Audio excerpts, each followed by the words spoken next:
La primera vez, nadie lo llamó un presagio. Lo llamaron coincidencia, estrés colectivo, algún efecto secundario invisible de la vida moderna. La misma imagen apareciendo en la mente de miles de personas, en continentes distintos, con idiomas distintos, creencias distintas y rutinas que jamás se cruzarían. Un lugar que no existía en ningún mapa, pero que se sentía familiar, como el recuerdo impreciso de algo perdido. Una ciudad sin nombre, construida con líneas imposibles, con torres demasiado delgadas para mantenerse en pie, calles diseñadas por una lógica que ignoraba los ángulos humanos, y un cielo pesado, de un rojo oscuro, como si ardiera eternamente detrás de las nubes. Elena organizaría todo aquello más tarde, como quien intenta poner orden en un terremoto. Primero el temblor casi imperceptible, luego los objetos moviéndose por sí solos, hasta que el suelo finalmente cedía.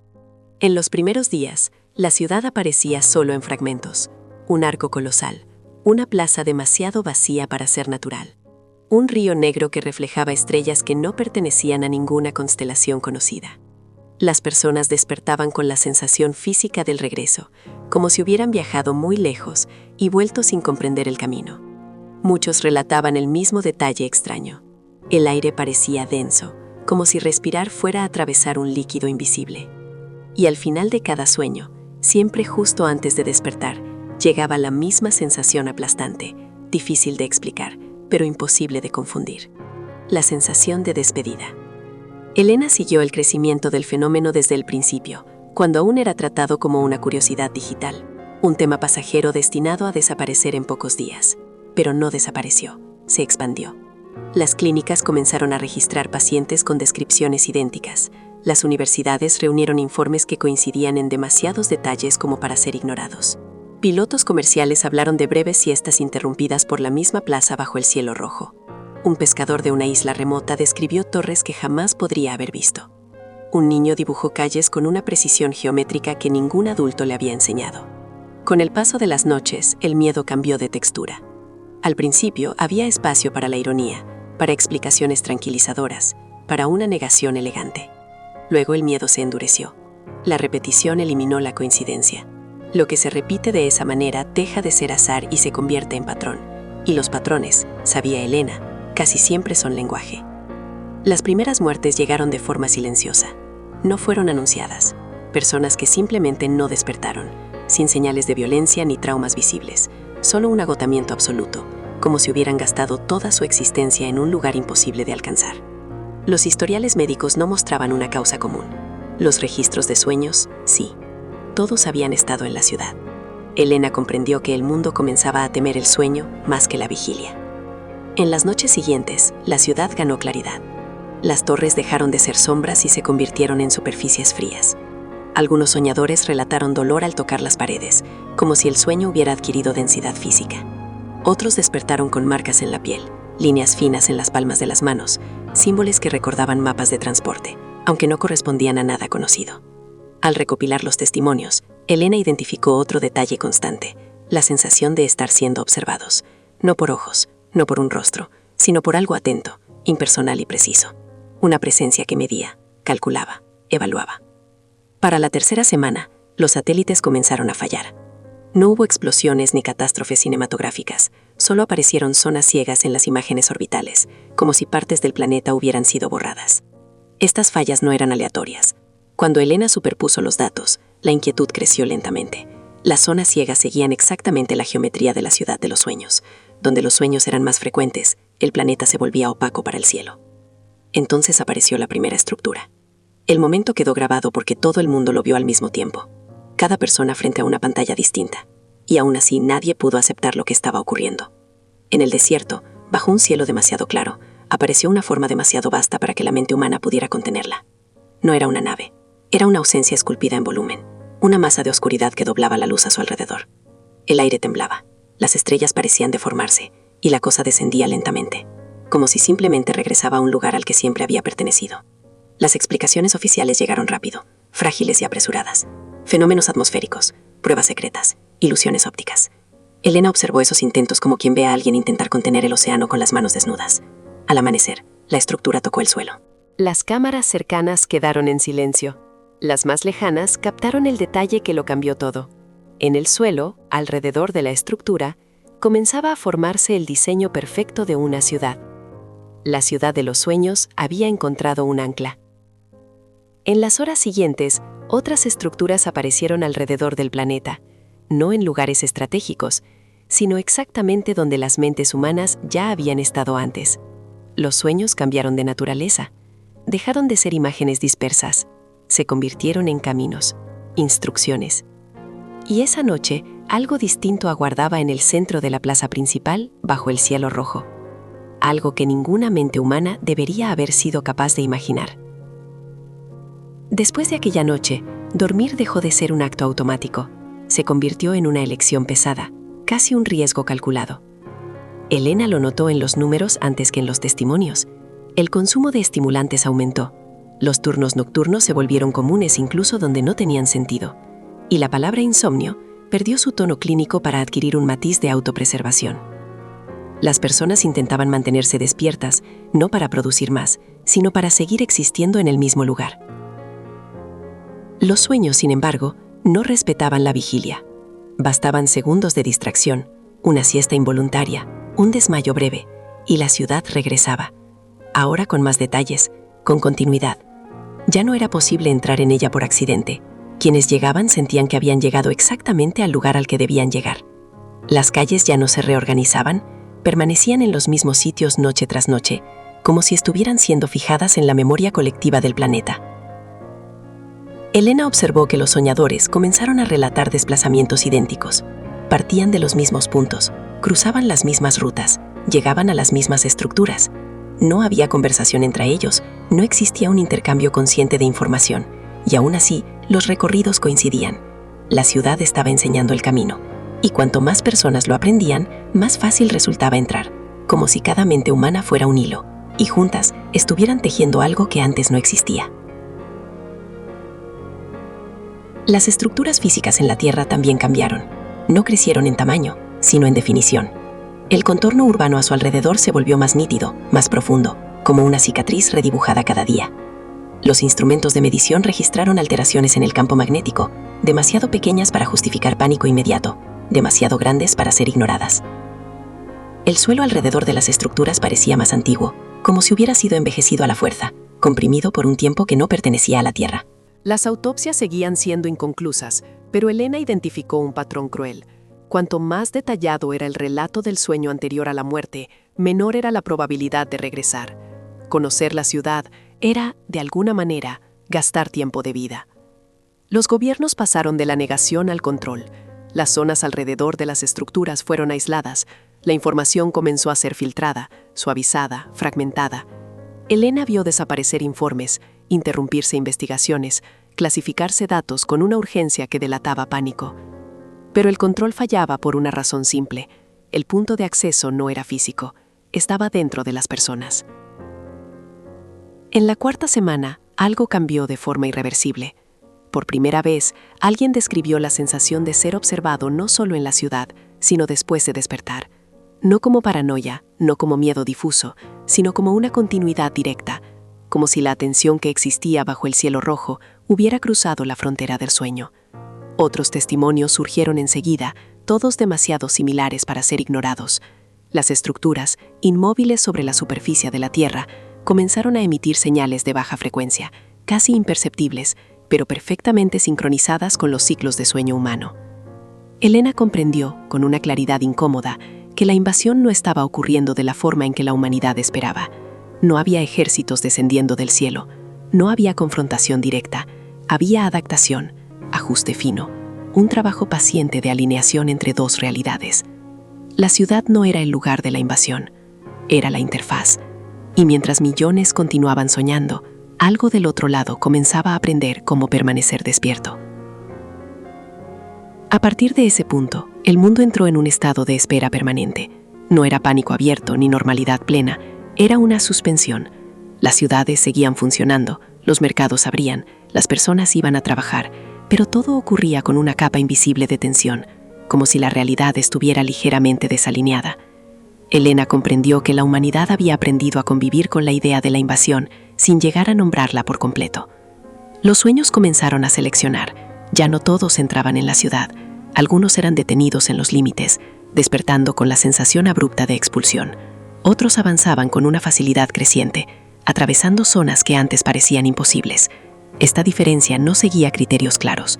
No dependía de la edad, la salud, la inteligencia ni las creencias. Elena sospechó que la ciudad no buscaba a los más fuertes ni a los más débiles, sino a los más adaptables. Con el tiempo, surgieron personas capaces de permanecer conscientes dentro del sueño, no despiertas en el sentido humano, sino estables. Describían la ciudad como un lugar más real que el propio mundo al despertar. La gravedad parecía consistente, las distancias no se alteraban, el cielo rojo dejaba de ser amenazante y pasaba a ser simplemente funcional. Elena notó que estos relatos siempre venían acompañados de un detalle inquietante. Quienes alcanzaban ese nivel de permanencia comenzaban a perder interés por la vida despierta. El cuerpo se convertía en un intervalo. Comer, hablar, moverse, todo parecía demasiado mecánico, demasiado ruidoso. Estas personas dormían siempre que podían, buscaban el sueño como quien busca aire. Elena leyó casos de individuos que permanecieron despiertos durante días, sin dormir realmente, solo aguardando el momento exacto en que la ciudad los aceptara de nuevo. Algunos murieron así, exhaustos, pero con expresiones de paz que ningún anestésico era capaz de reproducir. Las estructuras en la Tierra respondieron a este cambio.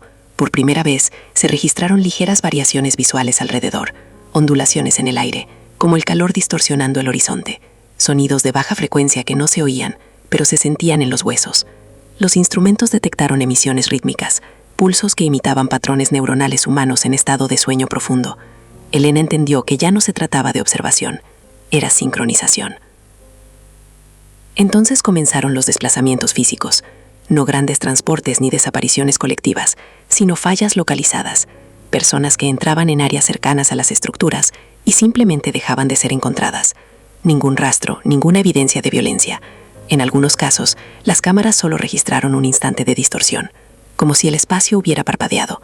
Elena comparó estos eventos con los relatos oníricos y encontró correspondencias exactas. Los puntos de desaparición coincidían con entradas específicas de la ciudad. La frontera entre el sueño y la materia se estaba afinando.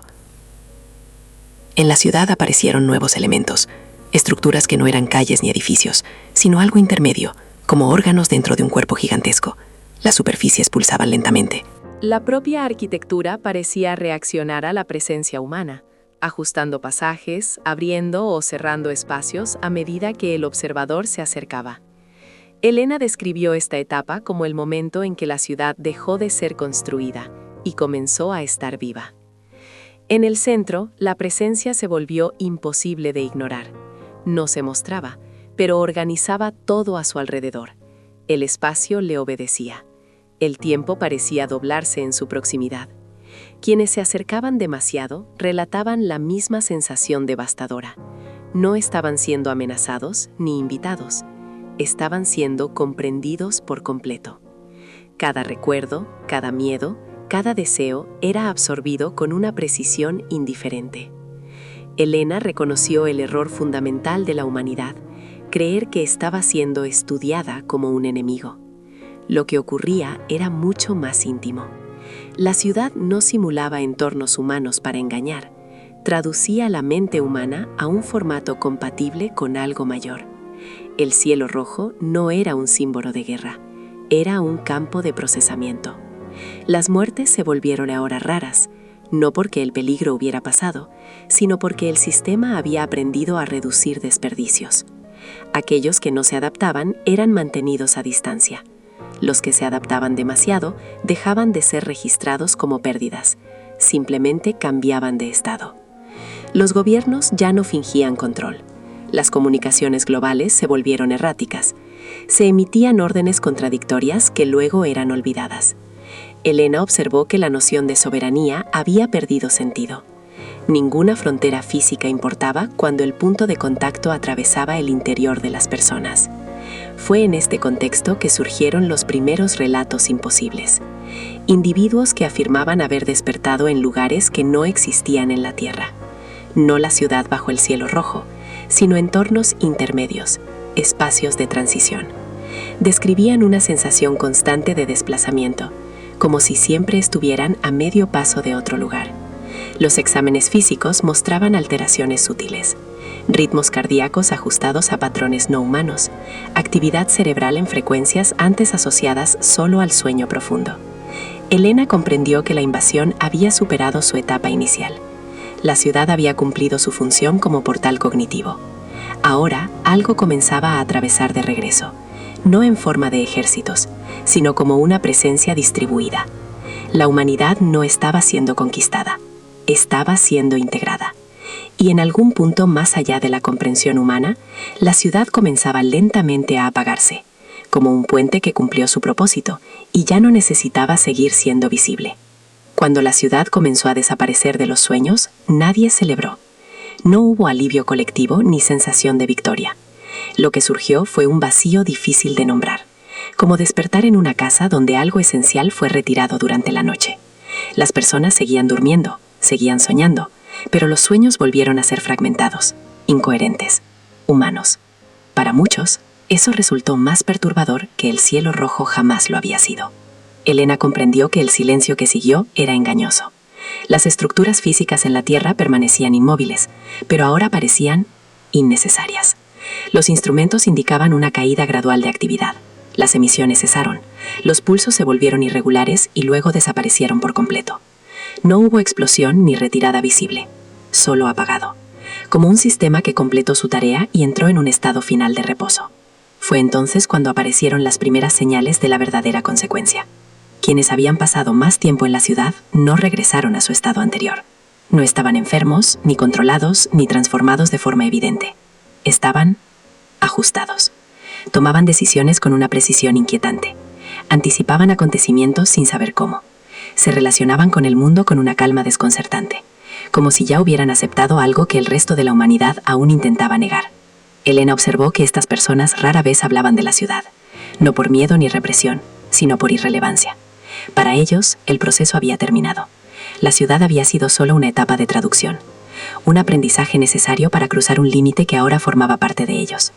El cielo rojo no era recordado como una amenaza, sino como una herramienta. Meses después, las estructuras comenzaron a desvanecerse. No colapsaron, simplemente perdieron definición. Los bordes se volvieron imprecisos, las superficies menos sólidas, hasta que un día no quedó nada más que suelo común. Ningún material desconocido, ninguna evidencia física, solo vacíos en los registros y una cantidad inquietante de testimonios contradictorios. Los gobiernos intentaron reescribir la historia. Clasificaron el evento como histeria global, fenómeno psicosocial, colapso colectivo amplificado por la tecnología. Elena leyó esos informes con la claridad de quien sabe que la verdad no necesita ser aceptada para seguir existiendo. El mundo siguió adelante, porque siempre lo hace, pero siguió adelante de manera diferente. Lo que nadie logró medir fue cuánto de la humanidad había cruzado junto con la ciudad y cuánto había quedado atrás. Los niños nacidos después de la desaparición de los sueños mostraban patrones cognitivos inusuales. Aprendían demasiado rápido. Se adaptaban con una facilidad perturbadora. Demostraban una percepción intuitiva de sistemas complejos, como si ciertas estructuras mentales ya vinieran preajustadas. Elena comprendió que la ciudad no había venido solo a llevarse algo, había venido a preparar. La invasión nunca tuvo como objetivo ocupar territorios, tuvo como objetivo garantizar compatibilidad. En algún punto más allá de la comprensión humana, algo evaluó la Tierra, ajustó lo necesario y siguió adelante. No porque fracasara, sino porque concluyó. La humanidad no fue derrotada ni salvada, fue integrada en un proceso mayor, invisible, continuo. Un proceso que no exige conciencia plena para funcionar. Y, a veces, cuando Elena dormía mal, tenía la impresión de que algo todavía observaba. No con urgencia, no con interés inmediato, sino con la paciencia de quien sabe que el tiempo juega a su favor. Como si el verdadero contacto no hubiera sido el cielo rojo, ni la ciudad imposible, sino el cambio silencioso que nadie logró deshacer. Porque algunas invasiones no necesitan permanecer presentes para tener éxito. Solo necesitan ocurrir una vez. Fin. Si te gustó esta historia y quieres seguir explorando relatos de ciencia ficción, invasiones alienígenas y misterios que desafían la mente, suscríbete al canal y acompaña el próximo video. Aquí, todos los días, publicamos nuevas historias para quienes aman imaginar, cuestionar e ir más allá de lo evidente.